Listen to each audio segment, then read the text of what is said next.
एक बर्फ की पहाड़ी पर खड़ी थी।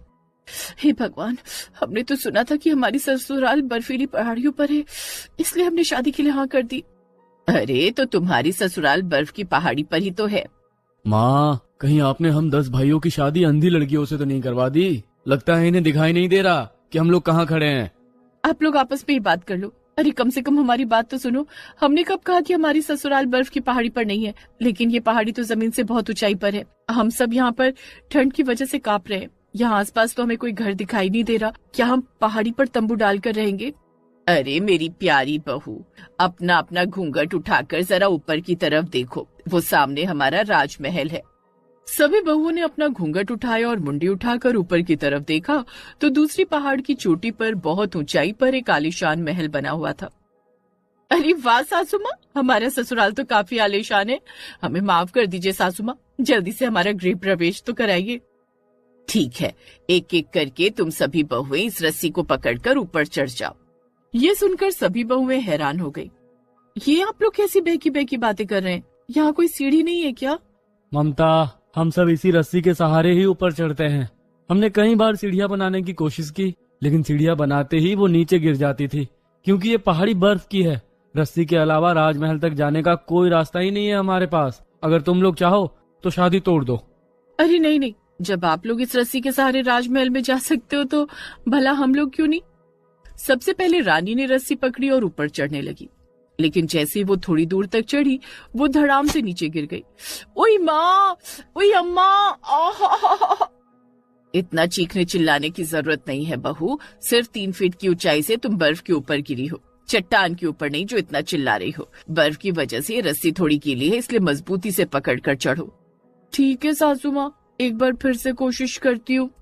रानी ने इस बार रस्सी को मजबूती से पकड़ा और सीधा राजमहल पहुंच गई।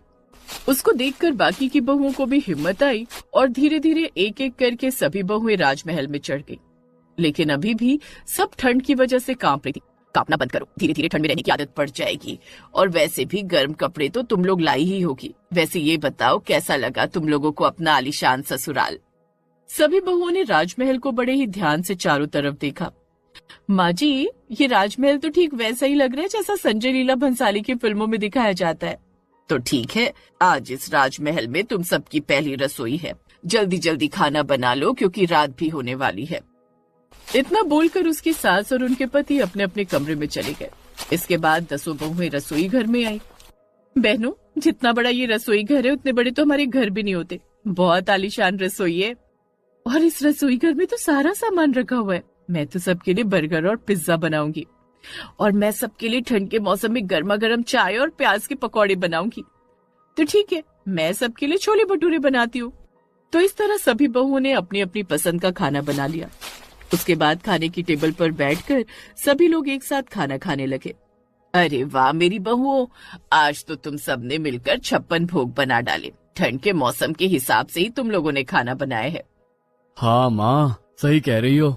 अच्छा हुआ आपने हम लोगों की शादी करा दी। अरे कम से कम इतना अच्छा खाना तो खाने को मिला।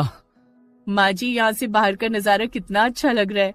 बाहर हल्की हल्की बर्फ पड़ रही है और चांद देखो कितना प्यारा चमक रहा है। हाँ बहू, ये राजमहल मेरे ससुर जी ने बनवाया था। हमारा राजमहल किसी स्वर्ग से कम नहीं लगता। तभी उनकी एक बहू कोयल ने कहा, सासू माँ, हमारा आलीशान ससुराल बेहद कीमती है। इस महल का हर एक सामान बहुत महंगा है। फिर आप लोगों ने इस महल में काम करने के लिए एक भी नौकर क्यों नहीं रखा? हमें बस इसी बात की हैरानी है। बहू, हमने कई बार कोशिश की नौकर रखने की, यहाँ तक कि हम तो उन्हें दुगना पगार देने को भी तैयार थे, लेकिन कोई भी नौकर हमारे राजमहल में काम करने को तैयार ही नहीं है। लोग पहाड़ी तक तो आ जाते हैं, लेकिन रस्सी के सहारे राजमहल तक आने को कोई तैयार नहीं होता। खैर, सभी लोग खाना पीना खाकर सो गए। अगली सुबह नाश्ता करने के बाद उनके सभी पति रस्सी के सहारे नीचे उतरकर काम पर चले गए। फिर 10 बहुएं एक साथ इकट्ठा हुई जो कि ठंड से बहुत कांप रही थी। अरे बहनों, सुबह सुबह तो राजमहल में बहुत सी ज्यादा ठंड लग रही है। मुझे लगा था कि साधारण ठंडी होगी, लेकिन यहाँ तो -10 डिग्री तापमान है। हमारे पास तो इतने गर्म कपड़े भी नहीं है। सही कह रही हो बहन, मैंने कल सोचा था कि सुबह उठकर राजमहल में चारों तरफ खूब सारी वीडियो बनाऊंगी, ढेर सारी रील बनाऊंगी, लेकिन मोबाइल छूने का तो मन ही नहीं कर रहा। हमें किसी भी तरह गर्म कपड़ों का इंतजाम करना होगा। दीदी, आप अपने मोबाइल से हम सबके लिए गर्म कपड़े ऑनलाइन ऑर्डर कर दो ना। ये आइडिया तुमने बिल्कुल सही निकाला। मैं अभी गर्म कपड़े ऑर्डर कर देती हूँ। रानी ने सबके लिए ढेर सारे गर्म कपड़े ऑर्डर कर दिए। थोड़ी देर बाद कुरियर वाला आ गया और नीचे से ही चिल्लाने लगा, अरे आप लोग बाहर निकलिए, कुरियर आया है। सभी बहुएं राजमहल के बाहर आई तो देखा नीचे कुरियर वाला खड़ा था। अरे कुरियर वाले भैया, सारा सामान लेकर इस रस्सी के सहारे ऊपर आ जाओ। राजमहल इतना ऊंचा था कि वो कुरियर वाला देखकर डर गया। ये राजमहल कम पागल खाना ज्यादा लगता है। इतना आलीशान महल तो बनवा लिया, लेकिन एक सीढ़ी नहीं बनवा पाए। बहन जी, मैं आपका कुरियर यहीं रख कर जा रहा हूँ, आप लोग उठा लेना। अरे मेरे भी बीवी और बच्चे हैं। इतना बोलकर कुरियर वाले ने यू टर्न लिया और वापस चला गया। रानी रस्सी पकड़कर नीचे आई, फिर उसने कुरियर बैग अपनी पीठ पर लादा और ऊपर चढ़ने लगी। लेकिन जैसे वो महल के पास पहुंचने वाली थी, वैसे ही रस्सी टूट गई और वो धड़ाम से नीचे गिर गई। बाकी की 9 बहुओं के मुंह से चीख निकल गई, दीदी संभाल के, आपको लगी तो नहीं? लगता है मेरी कमर टूट गई है। कोई नीचे आकर ये सामान ले जाओ और मुझे भी। लेकिन ये रस्सी तो टूट गई, अब क्या करे? दीदी, मैं दूसरी मजबूत रस्सी लेकर आती हूँ।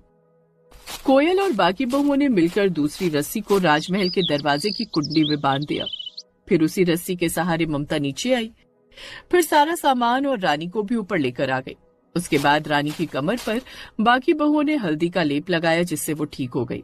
ऐसा आखिर कब तक चलता रहेगा? हमें सब्जी लेने के लिए या अपने मायके जाने के लिए कभी ना कभी तो नीचे उतरना ही पड़ेगा। ऐसे तो हमें खतरा हो सकता है।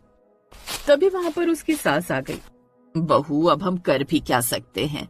ये हमारी मजबूरी है। हम अपना कीमती राजमहल तो बेच नहीं सकते, और वैसे भी कोई खरीदेगा भी नहीं। रात को जब उनके पति काम से घर लौट रहे थे, तब रानी का पति आदित्य रस्सी से फिसल कर नीचे गिर गया, लेकिन उसने किसी को बताया नहीं।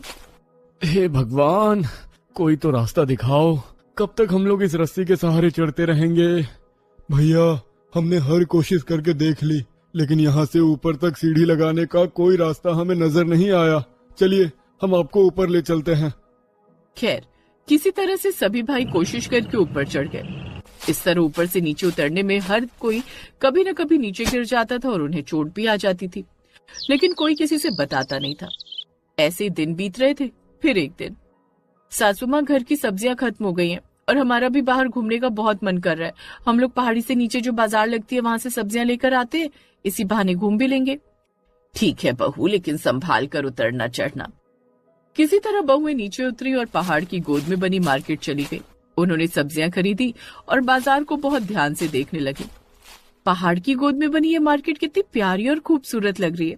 चलो, शाम होने वाली है, घर चलते हैं, वरना रात में खतरा हो सकता है। सभी बहुएं बाजार से वापस लौटने लगी, लेकिन जब वो वापस लौट रही थी, तब उन्हें अपने राजमहल के सामने उसके बराबर ही एक दूसरी पहाड़ की चोटी दिखाई दी, जहां से नीचे उतरकर बाहर जाने का रास्ता था। बहनों, वो देखो, वो पहाड़ी देख रही हो? उस पहाड़ी से बाहर जाने का तो पूरा रास्ता बना हुआ है। अगर हम किसी तरह उस पहाड़ी से हमारे राजमहल तक एक पुल बना दें, तो हमारा आना जाना कितना आसान हो जाएगा, कोई खतरा भी नहीं रहेगा। अरे हाँ, ये तो तुम बिल्कुल सही कह रही हो। इस पहाड़ की चोटी से हमारे महल का रास्ता बिल्कुल सीधा बन जाएगा। उन लोगों ने सारी बात अपने परिवार को बताई। अगले ही दिन से उनके पतियों ने लकड़ियों से पुल बनाना शुरू कर दिया। कुछ ही दिनों में पहाड़ी से महल तक लकड़ी का पुल बनकर तैयार हो गया। अब महल तक आने जाने का रास्ता आसान हो चुका था। आज तुम लोगों की वजह से वो मुमकिन हो पाया जो हम आज तक ना कर सके। तुम सबका बहुत बहुत धन्यवाद बहुओं। उस दिन के बाद सारा खतरा खत्म हो गया और सभी खुशी खुशी रहने लगे।